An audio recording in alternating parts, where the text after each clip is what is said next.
नमस्कार दोस्तों, कैसे हैं आप सब। आशा करता हूं आप सब अच्छे होंगे। मेरा नाम है अविनाश सिंह और आपका स्वागत है हमारे YouTube चैनल स्टडी बडी में। तो दोस्तों, आज एक बहुत ही इम्पोर्टेंट न्यूज निकल के सामने आ रहा है, जो कि एक ऑस्ट्रेलियन न्यूज वेबसाइट से निकल के आया है कि कोरोना वायरस एक नेचुरल बीमारी नहीं है। इसे बनाया गया था चाइनीज के द्वारा, और वो भी कनाडा के एक लैब में। और वहां से लाने के समय जब वो चाइना के जो super speciality virology institute Wuhan lab में जब लोग लेकर आए, तो वहां पर चाइनीज उसे हैंडल नहीं कर पाए और इसके कारण वो लीक हो गया, और आज पूरी दुनिया उसकी कीमत अदा कर रही है। तो दोस्तों, ये जान के तो आप लोगों को बहुत गुस्सा आएगा और दुख भी होगा कि आज इसके कारण हमारे कितने लोग मारे गए हैं। कोरोना वायरस के कारण पूरी दुनिया परेशानी में है और दुनिया में लाखों लोग मर चुके हैं कोरोना वायरस के कारण। तो दोस्तों, इस डॉक्यूमेंट में कहा गया है कि चाइना के कुछ साइंटिस्ट और जो टॉप मिलिट्री ऑफिशियल्स थे, वो लोग मिलकर ये बात डिस्कस कर रहे थे कि, और ये 2015 से ही कर रहे थे, आज से नहीं।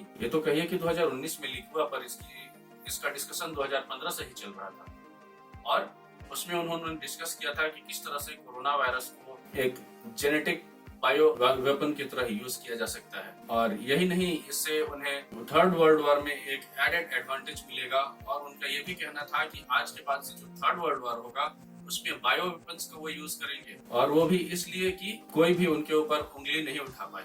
क्योंकि एक बायो वेपन क्या होता है? एक बायो वेपन होता है कि बीमारी, एक ऐसी बीमारी, एक ऐसा स्ट्रेन जिसको आप ले जाके कहीं पर भी छोड़ दें। अब उसका ओरिजिन का कोई पता नहीं लग सकता है। आज तक कोरोना वायरस के ओरिजिन के बारे में डिबेट चलते आया है। लोगों का कहना है कि ये चाइना के वेट मार्केट से आया, लेकिन चाइना के वेट मार्केट में आने से पहले ये चाइना के लैब में आ चुका था, और चाइना के लैब से ये ट्रांसफर होकर चाइना के वेट मार्केट में गया है। तो आप समझ सकते हैं कि ये कितना खतरनाक है। ये कैसे एकदम स्टेल्थ तरीके से, एकदम छुपे हुए तरीके से इससे वॉरफेयर किया जा सकता है। एक छोटा सा वायल लेके अगर आप छोटे पॉपुलेशन को भी, या 100,000 के पॉपुलेशन को भी अगर इससे इन्फेक्ट कर देते हैं, तो इससे लाखों लोग इन्फेक्ट हो सकते हैं। और आप देख रहे हैं कि ये कितनी तेजी से फैल रहा है। तो एक चाइना के जो न्यूज एजेंसी है, उसमें एक जर्नल है जिसमें ये दिया गया है, और उसका नाम है the unnatural origin of SARS and new species of man made viruses as genetic bioweapons. तो इसी से आप समझ सकते हैं कि ये क्या है। इसको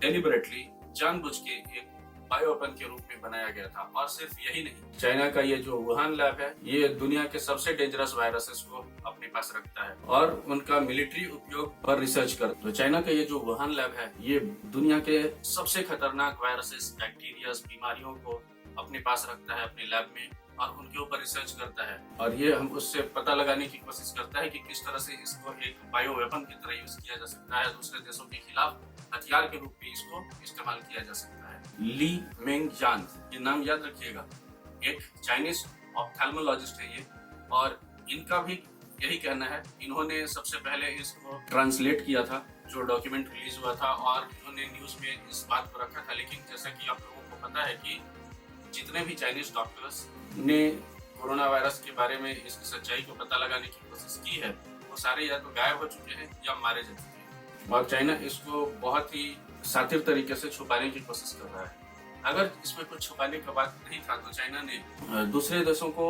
वुहान लैब में जाकर इन्वेस्टिगेशन क्यों नहीं करने दिया? क्यों?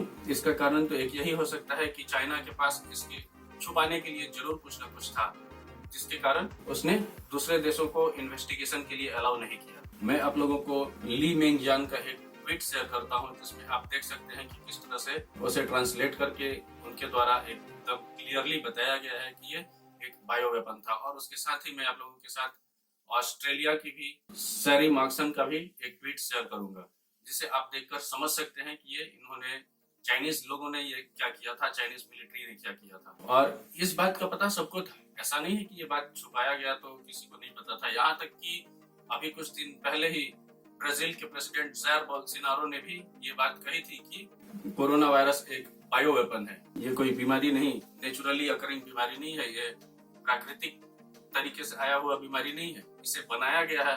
और कौन बनाया है, ये उन्होंने एक दबे हुए रूप में, एक छुपे हुए तरीके से बोलने की कोशिश की थी।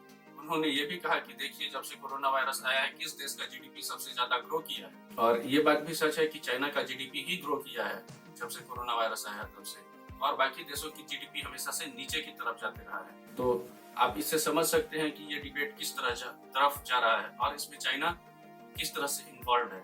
अब इसका वायरस का यूज ये लोग क्यों करेंगे? इस वायरस का यूज चाइनीज इसलिए करेंगे ताकि उन्हें रीजनली और इंटरनेशनली एक पॉलिटिकल और स्ट्रेटेजिक एडवांटेज मिल सके। पॉलिटिकल और स्ट्रेटेजिक एडवांटेज मिलने का मतलब क्या हुआ कि अगर ऐसे वायरसेस को वो अनलीज करते हैं तो किसी भी कंट्री पे, मान लीजिए कि अभी उनका इंडिया के साथ प्रॉब्लम चल रहा है और इंडिया के ऊपर ये इस वायरस को छोड़ देते हैं, तो क्या होगा कि इंडिया का हेल्थ सिस्टम पूरी तरह से चरमरा जाएगा।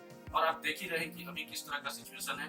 पूरा हेल्थ सिस्टम सिर्फ इंडिया की नहीं, पूरे वर्ल्ड का हेल्थ सिस्टम चरमराया हुआ था जब कोविड-19 आया था और इंडिया ने उस समय पूरे वर्ल्ड को हेल्प किया था। भले वो पूरा वर्ल्ड याद रखे या ना रखे, कुछ देश तो याद रखे हुए हैं और इंडिया को सपोर्ट कर रहे हैं, जैसे कि फ्रांस तो ओपनली सपोर्ट कर रहा है, लेकिन कुछ देश ऐसे भी हैं जो कि उंगली उठा रहे हैं और पेटेंट राइट्स देने के लिए मना कर रहे हैं और इसमें भी लॉबिंग कर रहे हैं। कुछ लोग ऐसे हैं जो इस एपिडेमिक का, इस आपदा का फायदा उठा रहे हैं अपने पर्सनल बेनिफिट्स के लिए और दवाइयों को ब्लैक में बेच रहे हैं। और ये जो कोरोना वायरस है, इसको सिर्फ मिलिट्री पर्पस के लिए ही नहीं, नॉन मिलिट्री पर्पस के लिए भी चाइनीज यूज करना चाहते थे ताकि किसी भी कंट्री में अगर टेरर फैलाना हो तो इसके द्वारा वो फैला सके और इसके साथ ही उन्हें पॉलिटिकल और स्ट्रेटेजिक एडवांटेज मिल जाएगा। और वो इसलिए क्योंकि अगर किसी को अगर प्रूफ मिल भी जाता है कि ये बायो वेपन है तो वो प्रूफ करेगा कैसे, क्योंकि एक वायरस तो किसी को दिखता है नहीं और उसका ओरिजिन का तो पता लगाना भी